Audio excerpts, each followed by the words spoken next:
Have you ever felt an invisible force shaping the way you see others, the way you love, the way you react without knowing why? What if I told you there are two ancient forces within your psyche that influence everything, your relationships, your dreams, even the path of your soul? Forces you've never truly seen, but that have seen you from the moment you were born. Carl Jung called them Anima and Animus. And once you understand them, nothing about your inner world will ever look the same again. Anima and Animus are not just psychological theories. They are archetypal energies, deep blueprints of the soul. The anima is the feminine aspect living inside the male unconscious. The animus is the masculine counterpart within the female psyche. But this isn't about gender. It's about polarity, about the invisible dance between opposites that governs human experience.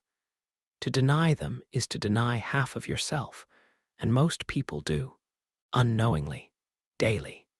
They feel the pull, the projection, the chaos, but they never name it. Jung did. In the male psyche, the anima appears in many faces. She can be the lover, the muse, the mother, or the destroyer.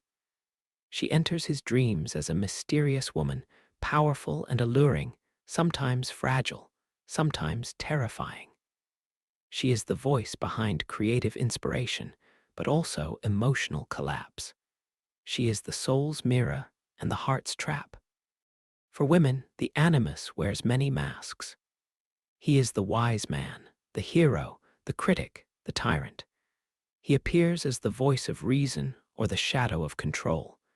He inspires strength, but can also lock the heart in cold, stubborn silence. These inner figures are not fantasies. They are alive in the background of every choice you make. From the moment you first felt attraction, from your earliest heartbreaks, from your dreams about unknown lovers, anima and animus have been speaking. Their language is symbolic. They rise through emotion, image, and projection. That's where the real drama begins. You don't fall in love with a person, you fall in love with your anima or animus projected onto a person. You believe it's destiny, but it's an echo. You think you've met the one, but you've met a reflection of your soul's own hunger for integration. Jung believed that the integration of these forces is essential to becoming whole. Without confronting the anima or animus, you remain half, a divided self. This inner split creates confusion in relationships. You chase what you lack. You reject what you fear. You're drawn to the opposite, not because it completes you, but because it reveals what is missing in you.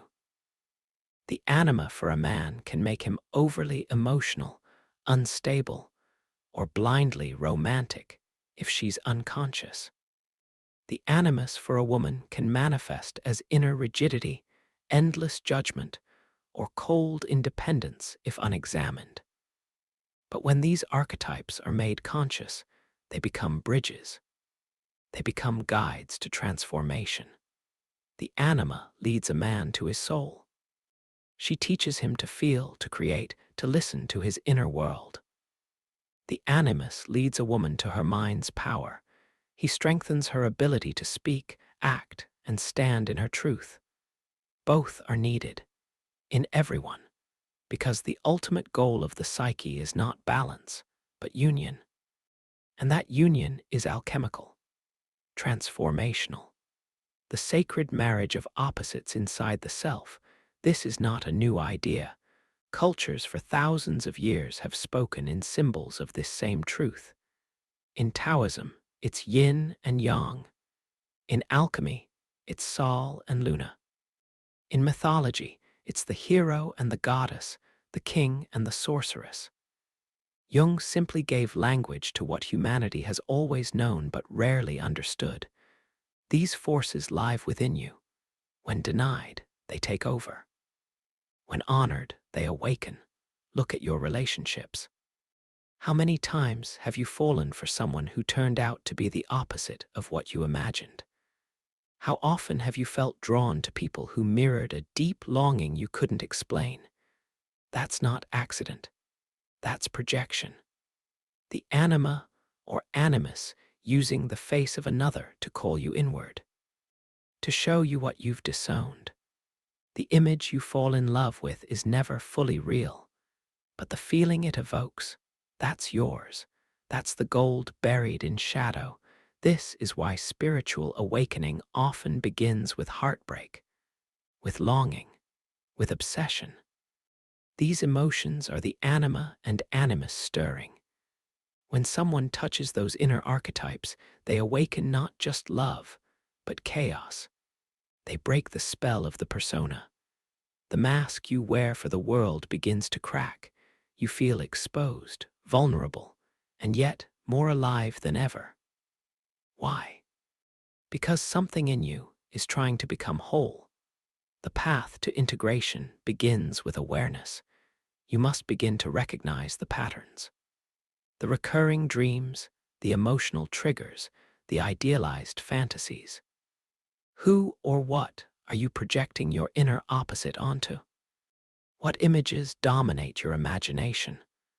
What voices echo in your mind? The anima and animus don't speak in logic. They speak in symbols, in mood, in art, in dream. And they don't go away until you face them. To work with the anima or animus is not about suppressing your emotions or overriding your instincts. It's about honoring the depth behind them. Asking, what part of me is she awakening? What truth is he protecting? What wound are they showing me that I haven't healed? Jung believed that the true task of adulthood is individuation, the process of becoming your authentic self by integrating the unconscious. Anima and animus are the gatekeepers of that process. Without them, you are blind to half your inner world. Think of the anima as the key to the soul's mystery. She is not only the emotional or intuitive part of a man, but also the guide to his creativity, his inner richness. When ignored, she becomes a seductress, leading him into illusion. But when embraced, she becomes Sophia, the wisdom of the inner feminine. Think of the animus as the guardian of clarity. He is not just logic or ambition, but the protector of the feminine soul. When unconscious, he becomes the inner critic or tyrant. But when awakened, he becomes logos, the divine word, the guiding force of purpose. No matter your gender, both archetypes exist within you. In a man, the anima is more hidden. In a woman, the animus often acts from the shadows. But both influence everything.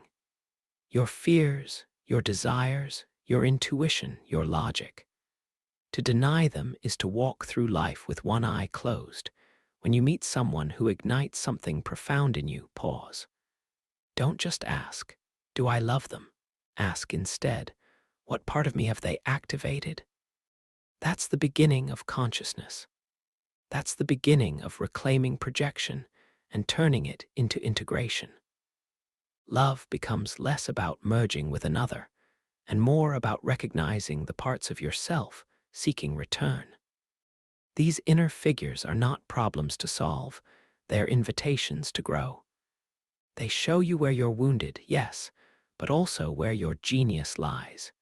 Your power, your magic. They are not meant to be controlled.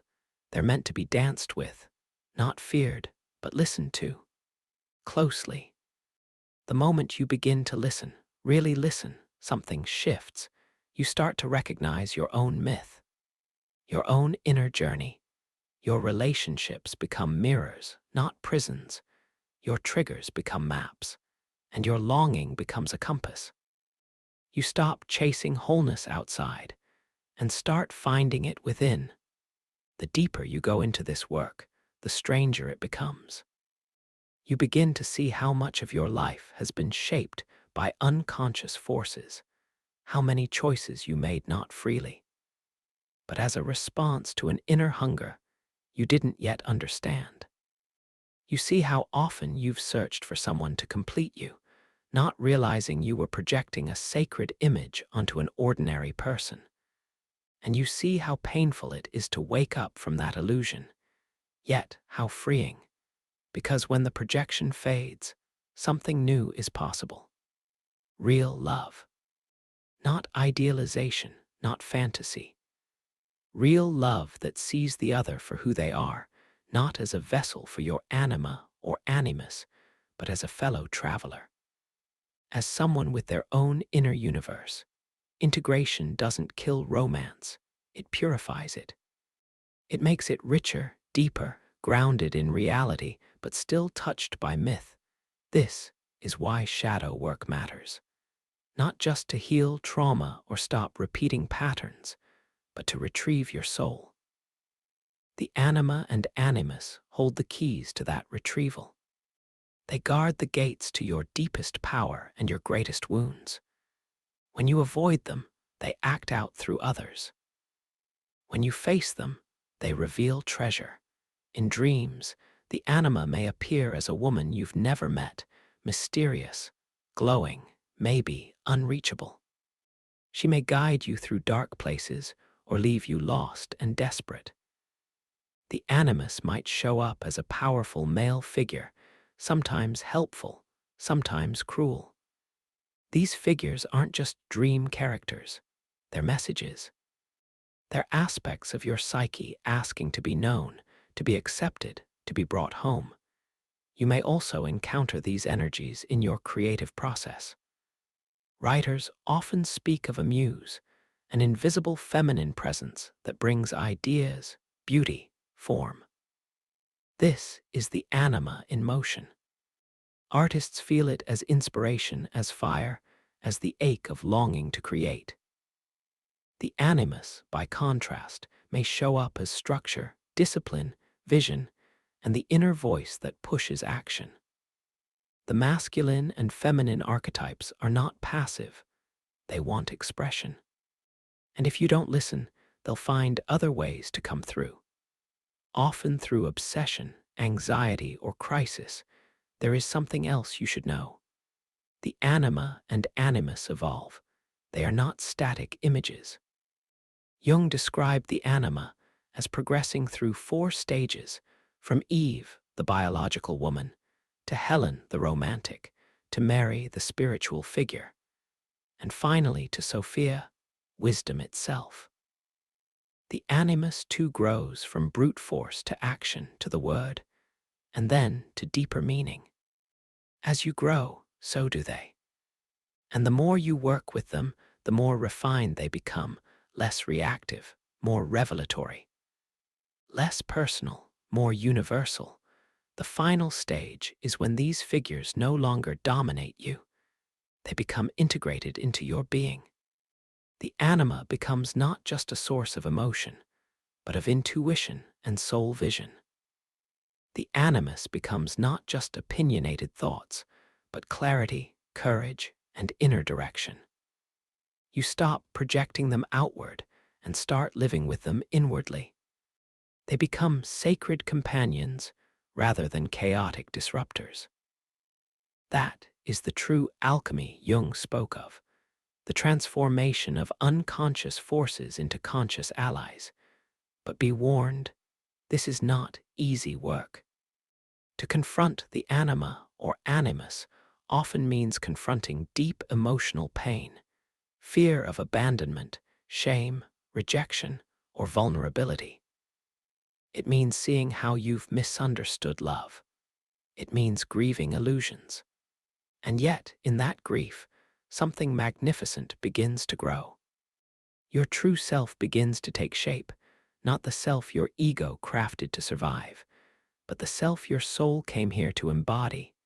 This journey cannot be rushed. It unfolds in cycles. Sometimes you feel empowered, sometimes lost. Sometimes clear, sometimes full of fog. But each time you return to the symbols, to the dreams, to the inner dialogue, you go deeper. And each layer brings more light, more wholeness, more capacity to love without needing to possess, to connect without disappearing, to give without losing yourself. Integration of anima and animus is the foundation of spiritual maturity. It allows you to stop searching for your missing half in others. It opens the door to sacred union within, and when that happens, something incredible follows. Your relationship with the outer world shifts. You attract different people. You feel less fragmented, less dependent, more alive, more sovereign. Your energy changes, and so does your reality. The truth is, we are not meant to stay divided. We are not meant to live in exile from our own inner forces. The feminine in you longs to be seen. The masculine in you longs to be trusted. Together, they form the full compass of your soul, the depth and the direction, the heart and the voice, the vision and the vessel. The integration of these polarities is not just psychological, it is mystical. It is the bridge between your human nature and your divine potential. And the world needs more people who have done this inner work. Because when you integrate the opposites within yourself, you stop projecting war outside. You stop demanding others play the roles you haven't made peace with inside. You start relating from presence, not programming. From wholeness, not hunger. Carl Jung said, "The privilege of a lifetime is to become who you truly are." But to become that, you must meet all of yourself, including the parts that confuse you, the parts that seduce you, the parts that scare you. The anima and animus are mirrors, but also mentors. Their lessons are encoded in your deepest feelings, your strangest dreams, your most powerful attractions. So the next time you feel overwhelmed by longing, or inexplicably drawn to someone, or haunted by a dream that makes no sense, ask yourself, what are these forces trying to show me?